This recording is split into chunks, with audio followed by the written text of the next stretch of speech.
Hello students, good morning. आज हम लेंगे मैनेजमेंट में नियोजन प्रक्रिया या टेक्निक और प्रोसेस ऑफ प्लानिंग। इसको स्टेप्स इन प्लानिंग भी बोलते हैं। उसके बारे में आज चर्चा करेंगे। नियोजन भविष्य में किए जाने वाले कार्यों का निर्धारण करने की एक बौद्धिक प्रक्रिया है। इस प्रक्रिया को पूरा करने के लिए विभिन्न विद्वानों विभिन्न कदम उठाने या चरण लेने का सुझाव दिया है। कूंज एवं ओ डोनेल, रिचार्ड टी केस आदि ने नियोजन प्रक्रिया के लिए 6 स्टेप बताए हैं। टेरी ने 8 बताए हैं। अगर हम इन सब का मूल्यांकन करें तो कुछ स्टेप्स जो है वो इस प्रकार हो सकते हैं। सबसे पहले जो कार्य किया जाता है नियोजन करने के लिए वो होता है वातावरण का विश्लेषण एवं मूल्यांकन। नियोजन करने हेतु सर्वप्रथम प्रबंधकों को संस्था के बाह्य एवं आंतरिक वातावरण का अध्ययन, विश्लेषण एवं मूल्यांकन करना पड़ता है। इस हेतु प्रबंधकों को संस्था को प्रभावित करने वाले सभी आर्थिक, सामाजिक, राजनीतिक, कानूनी आदि सभी घटकों का अध्ययन करना चाहिए। तत्पश्चात प्रबंधकों का एक विवरण तैयार करना चाहिए जिसे वातावरण संकट एवं अवसर विवरण के नाम से जाना जाता है। इस विवरण से प्रबंधक ये जान सकता है कि वातावरण की विद्यमान एवं संभावित परिस्थितियों संस्था को किस रूप में तथा किस सीमा तक प्रभावित कर सकती है। इन्हीं सूचनाओं के आधार पर प्रबंधक यह भी निर्धारित कर सकता है कि उसे बाह्य वातावरण में कौन कौन से अवसर उपलब्ध हैं तथा उन अवसरों का लाभ प्राप्त करने में किन किन संकटों को झेलना पड़ सकता है। वातावरण का विश्लेषण और मूल्यांकन के बाद दूसरा स्टेप है संस्था का आंतरिक मूल्यांकन। संस्था के बाह्य विपणन वातावरण का मूल्यांकन करने के बाद संस्था का आंतरिक मूल्यांकन किया जाता है। इस हेतु संस्था का जो स्वॉट एनालिसिस है वो किया जाता है। स्वॉट शब्द जो बना है उसमें एस फॉर स्ट्रेंथ अर्थात शक्ति या गुण या सकारात्मक बातें, डब्ल्यू फॉर वीकनेस अर्थात कमियां या अवगुण, ओ फॉर अपॉर्चुनिटीज अर्थात अवसर, टी थ्रेट्स अर्थात संकट या खतरे। तो स्वॉट एनालिसिस में संस्था की शक्तियों या गुणों एवं कमियों या अवगुणों का तुलनात्मक अध्ययन किया जाता है और उसके बाद संस्था के समक्ष जो उपलब्ध अवसर है उनका तुलनात्मक अध्ययन किया जाता है। तत्पश्चात संस्था के समक्ष उपलब्ध अवसरों एवं उन अवसरों से जुड़े संकटों का अध्ययन किया जाता है। इसमें यह ध्यान रखा जाता है कि संस्था के पास उपलब्ध मानवीय, वित्तीय, भौतिक एवं सूचनात्मक संसाधन संस्था की प्रतिस्पर्धा क्षमता, संस्था एवं उसके उत्पादों की ख्याति एवं छवि, दक्ष प्रबंधक, संस्था की संगठनात्मक व्यवस्था एवं संस्था के सदस्यों के बीच सौहार्दपूर्ण संबंध एवं समन्वय इत्यादि संस्था की शक्तियां हैं। दूसरी ओर संसाधनों की कमी, अकुशल प्रबंधक एवं कर्मचारी, कमजोर उत्पाद इत्यादि संस्था की कमियां होती है। संस्था को कोई अच्छे अवसर उपलब्ध हो सकते हैं, ऐसा प्राय अनुकूल बाजार परिस्थितियों, नए बाजार क्षेत्रों के विकास की गुंजाइश, कानूनों एवं नियमों में संस्था के अनुकूल परिवर्तन, नवीन तकनीकों की उपलब्धि आदि के कारण हो सकता है किंतु इन अवसरों का लाभ उठाने में कई संकटों का भी सामना करना पड़ सकता है। ऐसा प्रतिकूल बाजार परिस्थितियों, नवीन प्रतिस्पर्धियों के बाजार में प्रवेश, मंदी के दौर, स्थानापन्न उत्पादों की उपलब्धि आदि के कारण हो सकता है। इस प्रकार स्वॉट एनालिसिस करके प्रबंधक को संस्था की शक्तियों एवं कमियों तथा संस्था के अवसरों एवं उनसे जुड़े संकटों को ज्ञात करके संस्था का आंतरिक मूल्यांकन कर लेना चाहिए। इससे संस्था के लिए उद्देश्य निर्धारित करना एवं योजनाएं बनाना आसान हो जाता है। आंतरिक मूल्यांकन के बाद उद्देश्यों का निर्धारण।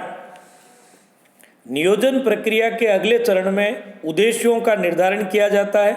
सर्वप्रथम संपूर्ण संस्था के उद्देश्यों को निर्धारित कर लेना चाहिए। तत्पश्चात संस्था के प्रत्येक विभाग एवं उप विभाग के उद्देश्यों को निर्धारित करना चाहिए। इन उद्देश्यों में दीर्घकालीन एवं अल्पकालीन दोनों प्रकार के उद्देश्यों को सम्मिलित किया जाना चाहिए। उद्देश्य संस्था के प्रत्येक क्षेत्र के लिए निर्धारित किए जाने चाहिए, यानी विक्रय, लाभ, बाजार अंश, उत्पादन, शोध एवं विकास आदि सभी क्षेत्रों में उद्देश्य निर्धारित करने चाहिए। उद्देश्य निर्धारित करते समय संस्था के वातावरण की परिस्थितियों, संस्था के संसाधनों, उपलब्ध अवसरों, संस्था की कमजोरियों, संभावित संकटों आदि को ध्यान में रखना चाहिए। उद्देश्य स्पष्ट रूप से निर्धारित किए जाने चाहिए।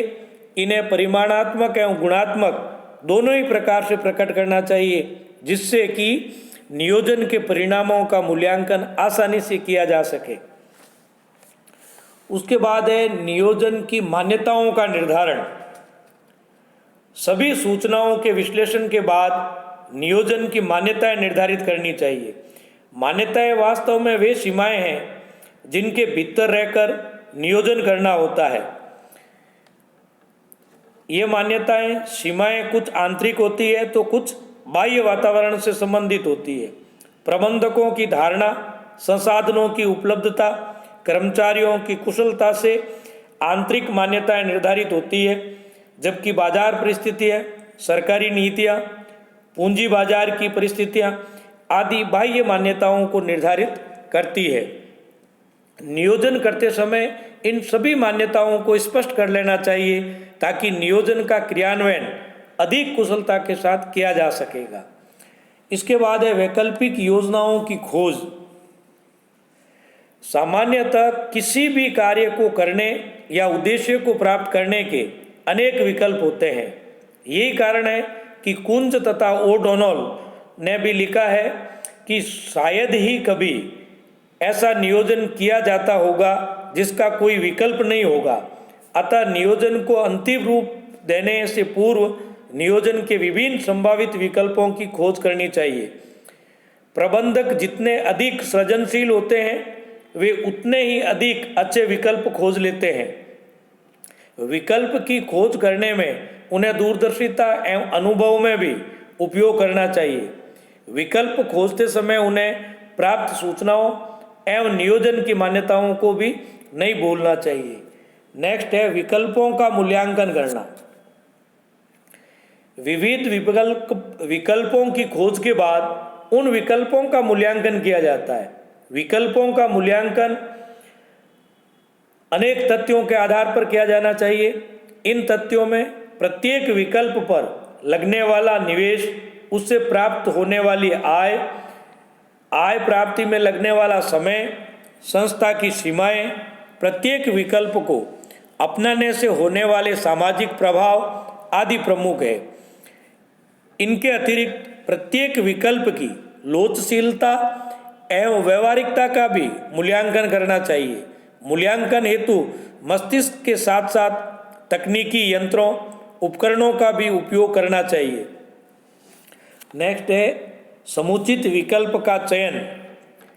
सभी विकल्पों का मूल्यांकन कर लेने के बाद प्रबंधक किसी एक समुचित विकल्प का चयन करता है। ये विकल्प विद्यमान परिस्थितियों में प्रबंधक को सर्वश्रेष्ठ प्रतीत होता है। समुचित विकल्प केवल सैद्धांतिक आधारों पर ही श्रेष्ठ नहीं होता है, बल्कि संस्था की आवश्यकताओं, परिस्थितियों, लागतों, सुविधाओं, कठिनाइयों आदि के संदर्भ में भी श्रेष्ठ होना चाहिए। इतना ही नहीं, ये जो विकल्प है वो संस्था के उद्देश्यों की पूर्ति के लिए भी समुचित होना चाहिए। कई बार व्यवहार में देखा जाता है कि सर्वोत्तम विकल्प का चयन करने से भी सर्वश्रेष्ठ नियोजन संभव नहीं हो पाता है। ऐसी स्थिति में एक से अधिक विकल्पों को मिलाकर नियोजन को अंतिम रूप देना चाहिए, किंतु ऐसी स्थिति में विकल्पों को इस प्रकार समन्वय करना चाहिए कि उनके क्रियान्वयन में कोई बाधा उपस्थित नहीं हो। उसके बाद है कार्य योजनाओं का निर्माण। संस्था के नियोजन के बाद उसके क्रियान्वयन के लिए आवश्यक कार्य योजनाओं का निर्माण किया जाता है। कार्य योजनाओं में विभागीय एवं अनुभागीय योजनाओं का निर्माण सम्मिलित है। इनके अतिरिक्त मूल योजना के क्रियान्वयन के लिए आवश्यक नीतियों, नियमों, कार्यविधियों, कार्यक्रमों आदि का निर्धारण भी किया जाता है। नेक्स्ट है संसाधनों का आवंटन। नियोजन प्रक्रिया के अगले चरण में नियोजन के क्रियान्वयन हेतु आवश्यक संसाधनों का आवंटन किया जाता है।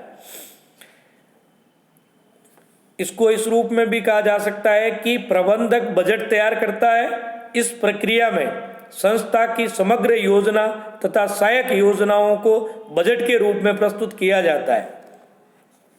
बजट में संसाधनों का आवंटन किया जाता है। प्रबंधक बजट में उल्लेखित संसाधन उपलब्ध करने के लिए प्रतिबद्ध होते हैं, अतः संस्था के प्रत्येक विभाग एवं उप विभाग का प्रत्येक सदस्य उस बजट में उल्लेखित संसाधनों से अपना कार्य पूरा कर सकता है। उसके बाद योजना का क्रियान्वयन। नियोजन की सफलता योजना के सफल क्रियान्वयन पर निर्भर करती है, अतः इस चरण पर प्रबंधक ये प्रयास करता है कि योजना सफलतापूर्वक क्रियान्वयन हो रही है या नहीं। इस हेतु उसे संपूर्ण विभाग का समुचित संगठन, नियोजन एवं नियंत्रण करना होता है। उसे सही व्यक्तियों को सभी कार्य सौंपने होते हैं, उन्हें सही नेतृत्व प्रदान करना एवं सही प्रकार से अभिप्रेरित करना पड़ता है। अंत में उन सभी के कार्यों का समुचित नियंत्रण भी करना पड़ता है ताकि नियोजन के उद्देश्यों की पूर्ति हो सके। इन कार्यों के अतिरिक्त प्रबंधक को योजना के सफल क्रियान्वयन के लिए उच्च प्रबंधकों का भी सहयोग प्राप्त करना पड़ता है। इस हेतु उसे उनसे निरंतर संपर्क बनाए रखना चाहिए तथा मार्गदर्शन प्राप्त करना चाहिए। लास्ट होता है इसका अनुवर्तन, फॉलोअप। नियोजन के इस चरण का योजना के क्रियान्वयन का अनुवर्तन किया जाता है। इस चरण पर प्रबंधक योजना के क्रियान्वयन पर निगरानी रखता है तथा योजना के परिणामों की नियोजन के लक्ष्यों से तुलना करता रहता है। इस प्रक्रिया में वह योजना की ही नहीं अपितु योजना के क्रियान्वयन की कठिनाइयों, समस्याओं, सीमाओं को ज्ञात करने का प्रयास करता है। इतना ही नहीं, वह योजना में तत्काल किसी परिवर्तन की आवश्यकता एवं संभावना को भी ज्ञात करता है।